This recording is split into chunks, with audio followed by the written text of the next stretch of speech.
As you know, this is the second webinar in the webinar series on maintaining sterility after sterilization. The SafMed Education webinar is kindly brought to you by SafMed, and SafMed have been your solutions partner for the last 30 years, both in the CFSA and the operating room environment. And this year we will also concentrate a little bit more, or a little later in the year, on a few more surgical-based lectures as well. So not just CFSA. Certainly we have tons of expertise in the operating room as well, and we'll be sharing more and more with you as we go along in that regard. For those of you that were able to join us last week, I'm just going to sum up what we learned last week. For those of you who didn't or were not able to join us last week, no worries. Of course, as normal, we will send out links to the recordings. In fact, I sent that out earlier on this morning, and our recordings are also available on YouTube for any of our webinars.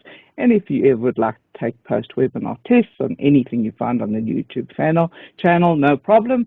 Drop me an email and I'll send you the links to those tests. What did we cover last week? Well, firstly, we focused on the fact that there are a multitude of guidelines that cover the design of a CFSD in the sterile storage area.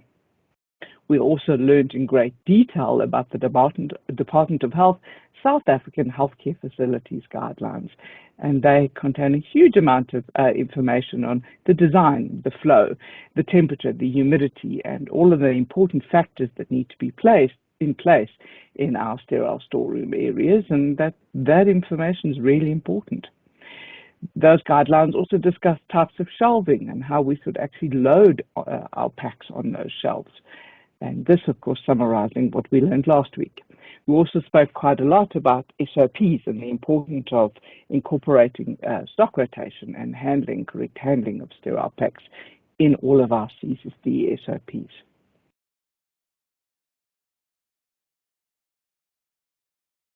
What will we cover today? So three main aspects that we're going to cover on sterile storage. Number one is the design of the area of the dispatch area. Then we're going to talk about that all-important topic on shelf life, how long the pack should remain sterile for, and the concept of event-related sterility. And then lastly, we'll talk a little bit more about transport, in this case, transport of packs that have already been sterilized, and a little bit of information about how we're handling those packs in the operating room environment. Going to the guidelines, here is a snippet of a sketch that is in the South African IUSS. We refer to them often as healthcare facilities guidelines for CFSD, showing where or depicting where does the dispatch area should be, stating that the dispatch area should be close to the sterile stores. What are the activities in this area? As you can see, another extract directly from the guidelines. It's to dispatch sterile items to the theatres and the wards. In this area, we should have loading of sterile articles onto trolleys and logging of dispatch delivery, so some form of documentation about stuff that is now left your department. What are the requirements for this area or this department? Well, it should have a counter with a service hatch and a trolley with a pass-through hatch. It has a red line principle and it should be access controlled. The fixtures in the area should include a trolley pass-through hatch and a counter hatch, a clinical hand wash basin, complete with liquid soap dispenser and paper towel dispenser, stainless steel shelving, and here they refer to having a filing cabinet, a desk, a chair, a telephone, and a work surface, assuming one might need this in the dispatch area. They also refer to having a hand rub station. So those are what the guidelines are saying, but obviously our dispatch area is not necessarily like that. In many CFSDs or many hospitals, the design is such that theatre staff end up coming directly into the store area, often through the CFSD, perhaps, just depends on the layout, grabbing the sets that they need and running off with them. So it doesn't always work out like we had planned, but perhaps we should be thinking about how to maintain some form of access control when it comes to distribution and dispatch of our packs. There is often a hatch scenario when you are distributing packs to the wards or perhaps to doctors' rooms that you may do some services for. But please remember that we really and truly need to think about how we dispatch our packs. The guidelines, as you said, should have stainless steel shelving, hand wash basin, as well as hand rub station. I've not really seen that anywhere in the dispatch area in any of our CSSDs. It does make sense, of course, that you have clean hands when handling any of our packs. In this published paper in the American Journal of Infection Control by Rose Seavey from 2016, Rose discusses accreditation audits in the CSSD. This is a very American-based publication, and quite an American-based, should I say, concept or the points that she raises, but they are extremely relevant to sterile storage.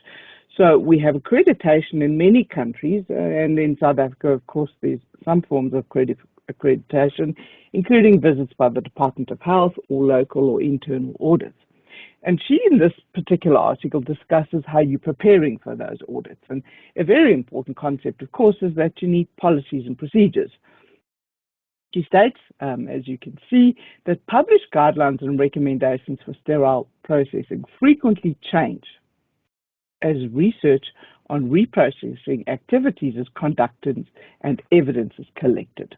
I agree with her that there are definitely changes based on research. I'm not so sure about frequently, although what I can say is that in the 12 years that I've worked at SafMed, I've noted numerous changes in the guidelines on how we should be managing our CSSDs and our CSSD environments.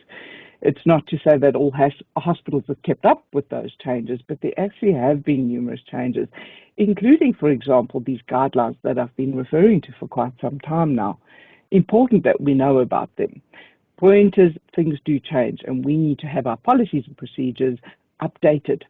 And those policies and procedures should include aspects like the department design and housekeeping in your department, the qualifications, training, and continuing education of your staff in the CSSD, the dress code, the handling, the collection, and the transport of contaminated items, and that's something perhaps we should do as a whole separate series. Decontamination as a whole, sterilization monitoring, loaner instruments, assembly and package configurations, sterile storage, maintenance and repair of medical devices, and following manufacturer's instructions for use. And in fact, just having the manufacturer's instructions for use is really important, something that we lack in as a whole in the South African setting. So there you have it from Rose TV in the journal. It states quite clearly, we need SOPs, and we need SOPs on sterile storage, and those SOPs need to be based on the latest guidelines. And we have guidelines in the country, let us follow them. Looking at some American guidelines and using the terminology, and I think it's very important to understand all of the terminology and talking now about shelf life. Shelf life. Over here it states that healthcare facilities should establish policies and procedures, and we've spoken about them, for determining shelf life.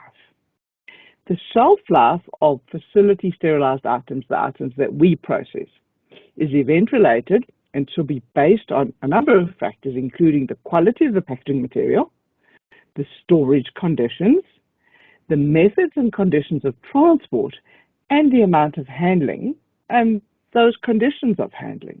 Very important concept. Why is that? Because shelf life is not just a matter of sterility maintenance, but also a function of device degradation, which happens over time. It's also about inventory control. The contamination of a sterile item is event-related, and the probability of its occurrence increases over time and with increased handling. So that's part of the reasoning why we put an expiration date on our packs. We manufacture them, we put a date on, and in the South African setting, we often use 3 months, and in some cases, we'll use 6 months. But to write those dates on, we need to be confident and comfortable with how our packs are being packed, with how our packs are being handled, and with how our packs are being stored to be able to put those dates on it. So that's defining, in essence, a shelf life. But there's more to it, isn't there? Because we also need to worry about event-related. So this is an article from Infection Control Today that talks about event-related sterility assurance. Who is in control?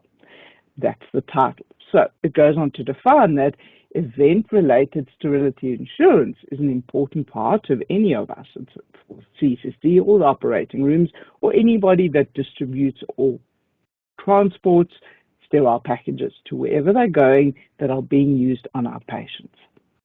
What is an event? An event includes a soiled package, a damaged or a dropped package, temperature or humidity variations that can negatively affect packaging, moisture, rips, tears, or holes, or any other event that can adversely impact on a packaging or render that package compromised. If we go to look at our South African CFSA APPSA guidelines, what do they have to say? Very important. Shelf life. The shelf life of a processed item is the period during which time the item is considered safe to use on our patients. The shelf life of a CFSD processed sterile item is based on events rather than just time. So yes, we pack our stuff. Yes, we put a guideline on a date on it because that date matters, so we know which one was manufactured when.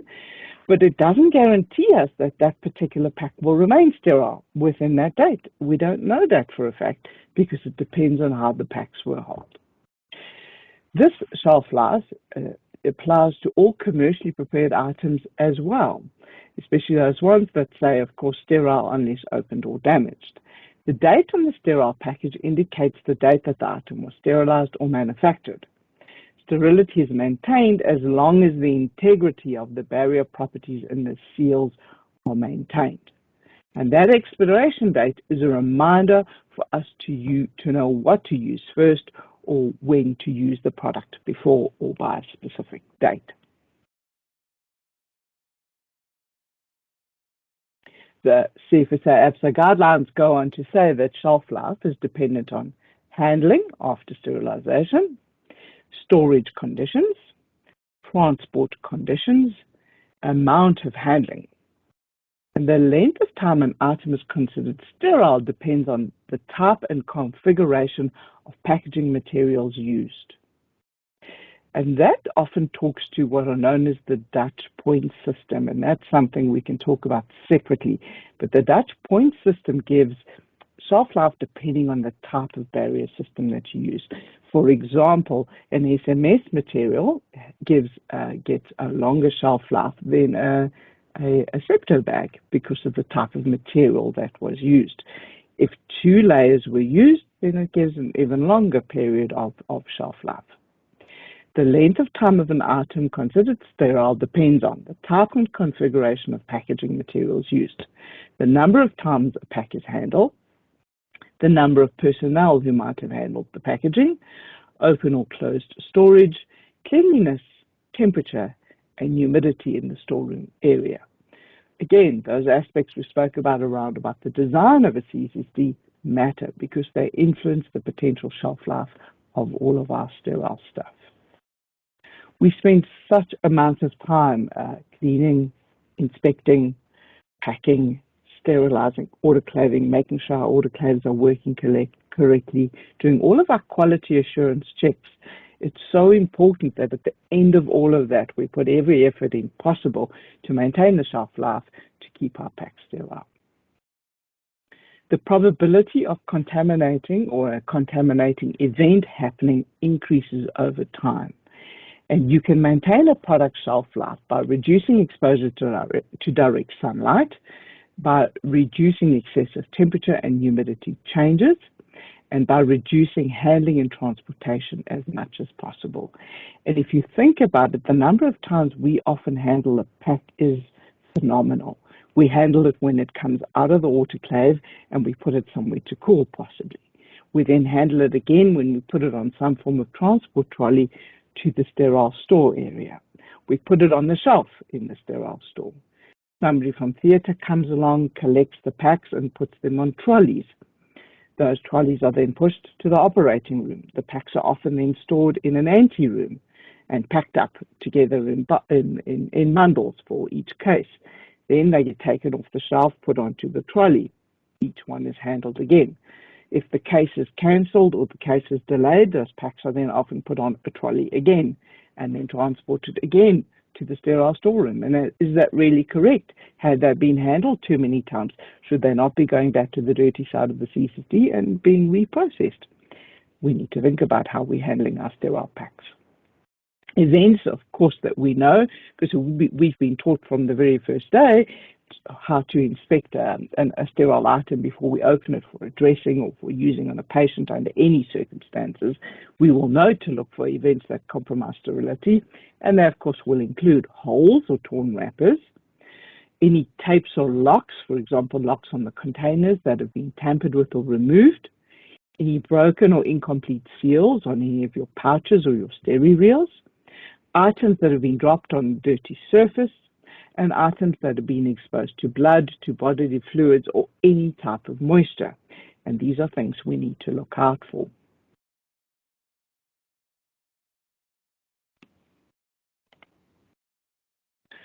Events that can compromise sterility include, as we said, the holes, the broken seals. If you look at the pictures below, that's very important. On the left is a torn pack that I found on a shelf ready to use. The one in the middle is a filter that's got a start date of use but no end date. This is a reusable filter that can be used for 1,000 cycles. But if you don't put some form of time frame to it and you haven't worked out the average number of uses of a particular set, when will you know to replace that container's filter? And if that filter is now no longer effective, that in itself could be the same as a hole in your pack. The one next to that is a broken seal. It's not so easy to see in the image, but there was a cut in that seal on that container.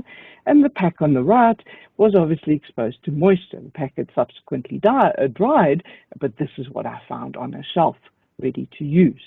Is that such a good idea?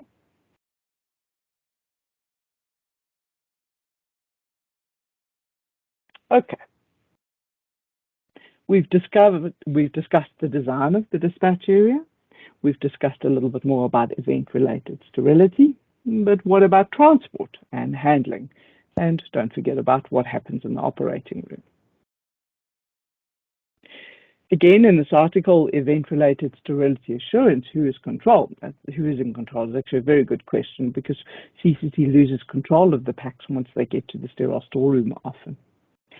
Sterile packs and items should be transported in a manner that will protect the items from puncture, from contamination by moisture, excessive humidity, condensation caused by exposure to temperature extremes, insects, vermin, dust and dirt, excessive air pressures, and microorganisms. Adequate protection during transport minimizes the potential for damage and helps prevent or compromise the sterility of any pack. Very important. When it comes to transport, however, I think it's very important first just to focus on ergonomics again. You may remember that I spoke about this paper before, and I also spoke about the fact that the World Health Federation for Sterile Stores, their guidelines recommend that you should store your heavier sets and packs on middle shelves to try and manage that lifting and heavy weight. This particular article, although it talks about ergonomic challenges, and it's referring here to holding a leg, for example, when you're prepping and doing skin prep, it talks to the fact that muscle endurance decreases by 48% after 1 minute and 65% after 2 minutes. Just think of how heavy some of our sets are. We all know that theoretically our sets shouldn't weigh more than 10 kilograms, and we know that they can weigh a lot more than that. The heaviest I've ever weighed in a South African setting was 18 kilograms, and that was a spinal set. Just think of that continuous lifting. Aside from lifting in and out of the autoclave, on and off onto the shelves and then onto the trolleys, maybe that explains why at the end of the day some of our theatre staff grab the packs on their corners and pull them along the shelves just to save a little bit of energy, because the muscle endurance is just so sad, but because we've moved patients, we've done so many things that require heavy lifting. It would obviously makes sense wherever possible to wheel your transport trolley as close as you can to the shelf that you're collecting from to try and reduce the amount of energy that it takes. And remember, the further away from your body you are holding the pack, the heavier it becomes. On the other hand, you can't hug a pack. If you hug a pack, you have a great potential to contaminate it from the warmth of your own body. Ergonomics matters when it comes to managing the weights of our packs. In the AAMI ST79 guidelines that we referred to again last week, there is a nice section on distribution and transport, nicely written factors in here. Very logical, but very important. All clean or sterile items being transported in uncontrolled environments should be covered or enclosed in a cart with a solid bottom shelf. If items are placed inside plastic bags or paper bags or boxes for transport, firstly, remember they should have been cooled sufficiently. Of course, the guidelines say that they should be arranged within the containers so as to prevent them from being crushed or otherwise damaged or contaminated. Reusable covers for carts or other transport vehicles should be cleaned after use and should have a reclosable opening of some sort. Carts should be decontaminated and dried before they are reused for transporting sterile supplies. So here are some examples of the transport carts that I've seen in use very often in the South African setting. So the horrid trolley on the left that's open over there, that was actually the transportation between two separate buildings. In this particular instance, the CSSD and the sterile stores and the operating room were not in the same building and had to travel a very far distance. So that certainly is not ideal. We spoke about shopping trolleys a few times already, and honestly, there is no way that you do not crush those items in a trolley. A shopping trolley is really not ideal, and we shouldn't steal from checkers. And of course, on the last picture on the right also, people were trying to find the best way possible to transport, but again, packs are being crushed and contaminated, potentially, at least it has a solid bottom shelf. Closed or enclosed carts provide protect sterile items from inadvertent contact with personnel and other sources of contamination from the environment or the environmental challenges that exist on the potential route. A solid bottom shelf on the cart prevents contaminants from the cart's wheels or from the floor from reaching the contents of the cart. Surfaces that are in direct contact with sterile packaging should have a minimum bioburden to decrease the risk of microbial penetration into the packaging, which is why we need to clean them each time. Carts and reusable covers should be cleaned after each use because even though they're only used for sterile items, contamination is picked up from the environment during transport outside the department. The image on the left, a classical theatre maneuver where we take all of our packs from the storeroom using our theatre trolleys and we shove as many as we possibly can onto the top shelf, and then we shove a whole lot into the bottom shelf, squeezing in as much as we can and hopefully not bumping anything on the way to theatre with our contents. Is that really the ideal trolley? An image on the right is a very unique one. I've only seen that one once, and that was in the South African setting in a provincial hospital.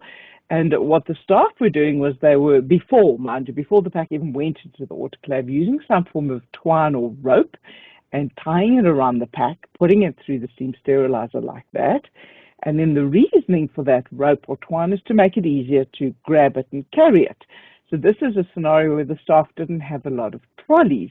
So to come up with a plan, they came up with this one, which was some form of rope. Now, this rope is not going to be ideal in terms of the removal of steam and injection of steam during the steam sterilization phase. It's going to be problematic. And of course, there is a good chance that you're going to tear the wrap or you're going to tear the inner layers and not even know that you've done so. So I commend the staff for coming up with a wonderful idea, but it's really not ideal. Surely trolleys that look like this are going to be more ideal. Some people have got nice new ones, some people have got a few that are battered and buggered, but they're certainly going to be better than some of the others we have now seen in our examples. Now, what about off-site transport? And that, of course, depends on your circumstances. Some bigger provincial hospitals provide packs that are then transported to smaller clinics. Others of us may have difficult circumstances, as we've spoken about before, where our packs have got to go from one building to the other. The AAMI standards clearly state that the design and the materials used in the construction of all transport vehicles, whether they be motorized or manual, should allow for appropriate decontamination, especially if the vehicles are to be used alternately for processing both clean and dirty items together. Of course, one would want something separate, preferably.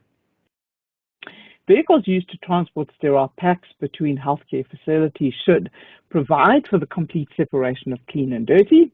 They should have a sterile or a storage compartment that is completely enclosed, and they should allow for the ease of loading and unloading. Carts containing sterile items should be secured within a vehicle to prevent damage or contamination. When I was working in the UK for a couple of months for a South African private healthcare group, at the time we ran a project that was around orthopedics and joint replacements. And the packs that we had at our hospital we were working were not being processed at that hospital. They were actually being processed at a hospital 30 kilometers away. And the amount of effort and energy and processing that they put into place in the UK about the transport of those packs was really important. It included worrying about what time of day the packs were being transported, taking into account the traffic, that they weren't driving in heavy traffic, that the packs were then not exposed to too much sunlight. And as you can see from the guidelines, it says when vehicles are used, environmental conditions should be assessed. While the vehicle is in motion and the vehicle is not in motion, you need to know what the sun's like, how hot it is, how cold it is. In geographical areas where the high humidity is the norm, testing should be performed to determine what the potential for absorbent items is to become contaminated and the contents of the sterile packages to become wet from the condensate that could occur. That's detailed. That's some form of type testing to make sure that that transport is correct. Not so sure we do that all the time. Vehicles that are loaded and ready for transport should not be left unattended or in unsecured areas. I can remember many an instance where we've needed to borrow a set or a pack and we've sent a taxi or a guy or a porter or a somebody off to the hospital to run across to grab something, to throw it in the front of his car, the boot of his car, I don't know where in his car, to get back to your CCT or to your theatres to be used straight away in the operating room. Very important concept to think about. How are we transporting those things? If we are lending sets, when they arrive, do we reprocess them? We should. This is an article in the AORN journal that talks about overnight storage of sterile supplies. It's quite a tricky article, and at one point, I mean, I've certainly prepared a theatre for an emergency Caesar and left it prepared overnight where the packs are set out on the trolleys. And the question here was, can unopened sterile supplies be left on instrument tables or trolleys in the operating room in preparation for the next day? So I think what's important to take into account is the points that this article or this published paper speaks to. The true answer is no. They shouldn't be left on the trolleys, but the question is why. They refer to the fact that leaving sterile supplies on a table could result in inadequate terminal cleaning of the surfaces that, of course, need to be performed. And therefore, there's an increased risk for contamination of those supplies that are left there. If you've got personnel who are performing the terminal cleaning and they're not aware of event-related sterility practices, it's possible that they could inadvertently place the supplies perhaps on the floor or on a wet surface that they've just mopped and thereby compromise the sterility. So a point to take into account if you're trying to leave your sterile packs in the operating room, under what circumstances are you leaving them there? Are they truly safe? Now, another important factor that one of our colleagues raised the other day, in fact, just recently, about loan sets and the implants that actually come with the loan sets. So the image on the right is, I'm sure you've all seen it, all those implants that come in a variety of different containers from the loan set companies, referred to as vendors in America. And these implants and the loan sets themselves end up in all sorts of places. They may end up in the operating room, they may end up on the dirty side of the CCC, they may end up in the clean side of the CCC, they may end up in a side corridor, they end up in all sorts of places, difficult places for us to manage. And this article refers to the fact that the bins full of the implants, you know, the really sterile implants, they travel all over. They come from your facility, they go to other facilities, and they have a real potential or a real patient potential threat to them. They pose a risk. Vendors often try and bring, and sometimes do bring, tubs of implants into the operating rooms as well, without first cleaning the outside surfaces. I'm not sure if we do that in South Africa. In this article, they discuss the fact that often you don't know where those implant bins have been, what storage conditions they were kept under, what handling conditions they underwent, if they were in some other operating theatre, and that there is this great potential for cross-contamination from patient to patient via the travelling packages and facility to facility.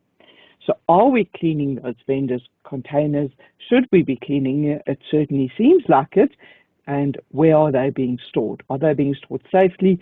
Are we bringing contamination from one facility to the other with our loan sets and the implants themselves? Right, although I'm summing up, I'm not quite finished yet. What we focused on in this particular webinar is, again, the DOH published guidelines around the dispatch area and the design of the dispatch area. We've spoken about shelf life, putting an expiry and a manufacturing or production date on our packs, but remembering that everything and shelf life is event related. So it depends on how the packs were handled and managed as to how long they'll stay sterile for. We've spoken about the importance of how we transport our sterile packs and what type of transportation we need. And we've spoken about how we should be managing and handling our packs a little more in the operating room. At the beginning of the webinar one, I asked the question, do the conditions in the sterile storeroom matter? Absolutely. Should our sets be exposed to the sun like this? No, they shouldn't. Should we be storing our packs on wooden shelving? No, we shouldn't. Should we transport our sterilized sets and packs in open trolleys or supermarket trolleys? No. Does it matter if we compress our sets and packs? Absolutely. Does the condition of the shelving matter? Definitely. So hopefully these images, which will portray the better way of doing things, will stimulate you, and these guidelines hopefully have stimulated you to go into your CSD. Check your current practices and procedures. Please make sure that we are doing them correctly. This is evidence-based information that I've shared with you. This is not a thumbsuck. This is the correct process based on the guidelines, both international and South African. Please can we improve our storage so that we can maintain the sterility of our packs for longer. Thank you very much for joining us. Hopefully you received the email this morning with the links to the test from last week. As normal, we have recorded this session and it will become available in the near future. There are a multitude of webinars available on SafMed's webinar YouTube channel. Just search YouTube, SafMed, and you will find them. In the beginning of the year, we did a really nice webinar series on cleaning chemistries and what the substrates are in cleaning chemistries. Thank you very much for joining us. I hope you enjoyed the session. Hope you have an awesome day and try keep warm. It's really cold all over the country. Thank you. Bye.